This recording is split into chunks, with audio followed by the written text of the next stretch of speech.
विषय काय होतोय इथं येऊन आहे ना काही जण समाजकंटकच म्हणू. पहिली गोष्ट काय होतं, इथं येतात दंगा माच करतात, स्विमिंग पूल नाही येतात, इथं आंघोळ्या करतात आणि तेच ना जेवायला पाणी घालतात, दारू वगैरे पिऊन इथे येतात. काही जण आहे ना इथं नंतर उतरायच्या नावाने इथं आंघोळ्या करतात आणि निवाज एकदम नाही घातच काय, आपल्या घरचं देतच काय. इथं लेडीज लोक येतात, चांगल्या घरातल्या सगळ्या आल्या बहिणी येतात इथं, त्यांना लाज वाटते की इथं हे सगळे उघडे नागडे लोक बघून. दुसरी गोष्ट आहे की ना त्यांना आहे ना हे मंदिर बघायचं असतं, लांबून लांबून लोक येतात, हे यांना बघता येत नाही की तिथूनच मागं फिरून जातात.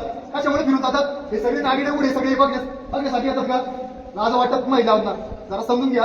हे आपणच आहे ना, हा शब्द आहे ना, आपण हे जे कशाबद्दल आपली गड किल्ल्याची हे पवित्र हे जे देवस्थानाची हे आपणच आहे नाही, आपली जबाबदारी आपण पार पाडायची, कुणी येणार नाहीये. हे नाही तर तपासलंच पाहिजे. त्या गड किल्ल्यांवरती जरी गेले, तिथं जरी ही अशा गोष्टी जरी आपल्याला तरी तुम्ही स्वतःहून ना मावळा म्हणून तिथं आहे ना पुढाकार घ्या. त्याशिवाय हे आपल्या गड किल्ले टिकणार नाही. नाहीतर एक दिवस असा येईल कचऱ्याच्या ढिगाऱ्या आणि ना त्या दारूच्या बाटल्यांमध्ये आपल्या गड किल्ले सापडतील. हीच वेळ आहे. हे आपल्याला वैभव हे आपल्याला संवर्धन करून पुढच्या भावी पिढीला ना दाखवायचंय. पण इथे 4 दिवसापूर्वी 5 युवक इथं आले होते आणि 30 जणांचे आहे ना लोकांनी ना त्या 5 जणांना इथं मारलेले.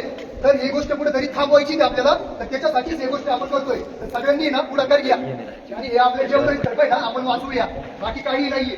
जय शिवराय, जय शंभूराजे.